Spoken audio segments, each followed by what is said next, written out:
What's up, everybody? Welcome on into the Warchant wrap presented by Vitamin Energy, vitaminenergy.com, promo code IRA. Yeah, right. Warchant BOGO. No, Warchant BOGO. It should. It would be awesome. Yeah. Warchant BOGO, that's a promo code. Go to vitaminenergy.com. Use that. Buy one, get one free. New flavors, new varieties. The blue raspberry. I like it a lot. Almost as much as I like hanging out with Ira and talking about ball here at practice on Thursday. Florida State getting ready for Boston College, Ira. This is a very unique circumstance for Florida State. It's been a very long time since they've tasted defeat and then had to get back at it. Obviously the bowl game last year, but that was kind of a wrap. You know, I think we have to go back to Clemson 2022, and I think they had a bye week coming after that game, and then they went on a tear. So we'll keep our fingers crossed. Read the body language. How was it? How was it, Ira? I think you're reminded that football practice isn't fun in general. Like, I think sometimes people, you just romanticize what you see in a game is that's what they're doing in practice. But so much practice is not enjoyable. It's rote work. It's grinding. It's working on techniques and fundamentals. And that stuff's not really fun when you're really good. But I think coming after a loss like this, that was one of the things that hit me is this is the crappy part of being a football player is you got to work just as hard or maybe harder, but you didn't enjoy the fun. You didn't get to reap the rewards of playing well. Right now, they know everybody's kind of mad at them and fan base and their friends, and everybody's wondering what happened. But you got to go out there and still do the same kind of work. And I thought, you saw some signs of leadership. You saw different guys step up in different areas. But this is it, man. This is the challenge of when you're 13-0, practice is a whole lot easier. When you're 0-1, man, it's different. Mike Norvell's the same guy, win or lose. How did the team look and feel to you? The energy to me felt like, I felt like if you got dropped here out of wherever, you wouldn't know whether the team was 0-1, 1-0, or if they're playing the number one team in the nation this year or a team that hasn't even played a game yet. So I thought they were pretty even-keeled. Yeah, I think so. And then you look at that and you start to ask, well, should it be more? You kind of wonder, if you came out here, this was the first time we've seen them practice. They actually did have a practice, I believe, on Tuesday, but we weren't there. But this is the first time we've seen them practice, and you kind of, you expect guys to be super emotional or super fired up, and it's not really how football works. But I did see some signs of some guys trying to be better leaders. I saw Maurice Smith getting onto a couple of offensive linemen.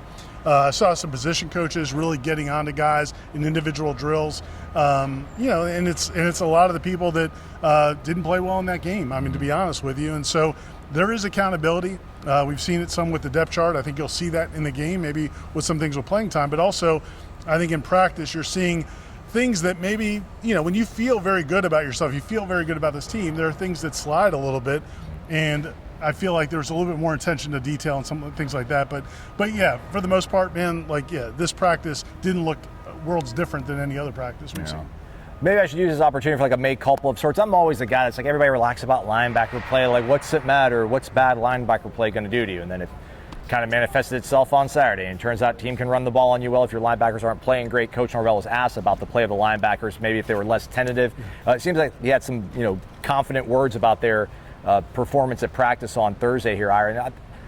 I think it's also important the fact that he also mentioned that that's a unit that's been banged up. And we can't give you specifics, everybody, but there might be a reason you're seeing certain guys playing in certain snap counts, and that maybe that's a little bit of illuminating as to why they were in that position. Yeah, and I also thought that was illuminating in the sense of, for us, even though we're here and watch practice, sometimes when a guy is a veteran in the program or high in the depth chart and they miss some time in practice, well, once they get healthy, you feel like, okay, just put it back in there. Right. And I think there were probably some examples of that in the game where guys have missed time, but because they played well in the past or because the coaches believe in them so much, they expected them to kind of trigger the way they normally do and be the guys that they've seen at their best. But that didn't necessarily happen. And like you said, when he was talking about the linebackers, he spoke about, they were pretty tentative in that game. And part of that is just not being sure, not being as confident because maybe some of those guys missed practice time or just the first game. But I think he at one point late in the interviews today, it was almost like he was reminding us, I like this team. Yeah, right. He was reassuring us that he likes this team. I don't think it's changed what he feels about this team and what's possible, but they do have the reality of what they did on Saturday. I think it goes back to the point that you brought up in your 3-2-1 and you mentioned on the Wake Up Warchant podcast. He'll be with us wildly popular again tomorrow, we think. And they got in their own way, man. And I know people don't want to hear it, but Florida State was the more gifted team. It didn't play out that way on Saturday, but I just feel like if they get out of their own way and clean things up, it just feels like that's going to be something that's going to show out as quickly as Monday, which is what you would hope for. We spoke to Shaheem and Jakai. Shaheem mentioned him having to be a little bit more of a leader.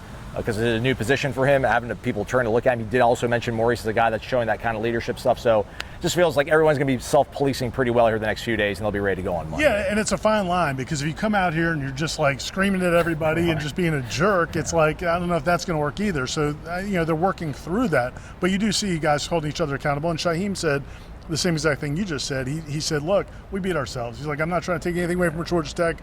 They're a good program, but we beat ourselves. And I really believe him. I mean, I agree with that. I felt like they did not play well in that game. And that's what happened. The problem is now you got to go play well. You don't have any more mulligans. You don't have any. If you go 0-2 with losses to Georgia Tech and Boston College, I mean that's going to be Gasparilla Bowl. Yeah, I mean it's going to feel like a dagger to your entire season. Yeah, 1-1 though. That's what we're aiming for. Any highlights today at practice? You see anybody? Dude, this guy's a producer. He should be a host. He's a writer, managing editor. Yeah, I think play of the day was made by a black shirt wearing 0, and it was like, who is that? Blake Nicholson was grabbing him like Greedy Vance, and he's still having to get him open. Makai Danzy, man, just made an absolute great play on the ball. He's maybe that black shirt will get shed in a few weeks if he keeps making plays like that. Yeah, so he and some of these guys are both. Like they're with the regular offense and defense, but they're also on the scout team as well. And I think he's probably one of those guys that he ran some with the regular offense, but he was also with the scout team. And that play, I think, was with the regular offense and made a great play. And, twisting cash, beautiful. I mean, just beautiful play. Yeah. And then he also had some plays with the scout team offense against the first team, second team defense, where, dude, he is just shot out of a cannon, man. That guy can – and so it's one of those, you want to see the defense shore things up. But he is again, like as excited as we were about him and Amari Williams and, Elijah Moore and, LaWayne McCoy and all those young freshmen, Cam Davis, I'm still eager for those guys to get into the action. We'll see. I don't know if it'll happen this week. Maybe if the things go well in the game, maybe you see some of those younger guys. But I still think there's a lot of really young talent that they're going to tap as the season goes along. But, they probably don't feel confident in all those guys just yet. And Norvell said, like, if we put you on the field, we know you're going to be ready. So if anybody was like, why was Cam Davis out there? They thought that Cam Davis can be able to help them win a play and win a game, so they'll keep doing that. One last thing on the way out. We showed you footage on the practice footage, if you watch, of Hakeem Williams and seemingly no sort of garb that it limited maybe his availability. Coach Schofield, you realize that they were a better team than Georgia Tech, and, they didn't have Hakeem then. Like, would you roll out the team that you had in Dublin against Boston College, or would you kind of poke and prod and see how number 8's feeling? But you do have that. I feel like when you have that bye week coming up, I feel like we probably still don't see Hakeem. That's just me speculating. Yeah, it's hard to say. And then the depth chart that they put out, they still had him listed third team. No. Man, I don't. It's hard for me to believe that one player is going to change whether or not you win or lose the game, especially a receiver who's not necessarily Peter Warwick. So my guess is they're going to be conservative because they do have a long season. You want to make sure everybody that you play is not affected throughout the course of the season. But other guys played hurt. I mean, there are guys that played in that game, as Mike Norvell said, that are not 100%. So it's always a balance. It depends on what you have at the position. I think this game, though, I really think they probably want to get the running game going too, but they also want to be explosive in the passing game. It's going to be fun. I think it's going to be an interesting game to watch, how Mike Norvell calls this game, what they emphasize, what they try to take advantage of against Boston College. I'll tell you what, man, if he just plays a fraction of how he just looks, you're just like, man, it's going to be fun. So we'll see how it all goes. Practice tomorrow. Everything that you've come to grown accustomed to watching over at Warchant.com will be awaiting you. Practice footage, interviews afterwards, maybe a wrap, who knows. But go over to Warchant.com, full thread, all the practice updates you need. I think we have a summary of Coach Norvell's comments. FSU1, that's a promo code. Use that. 2 months, $1. You get all of his insight, too. It's been the Warchant.com Vitamin Energy Wrap. Thanks for watching. He's Ira Maslon. Stay connected to Warchant.com.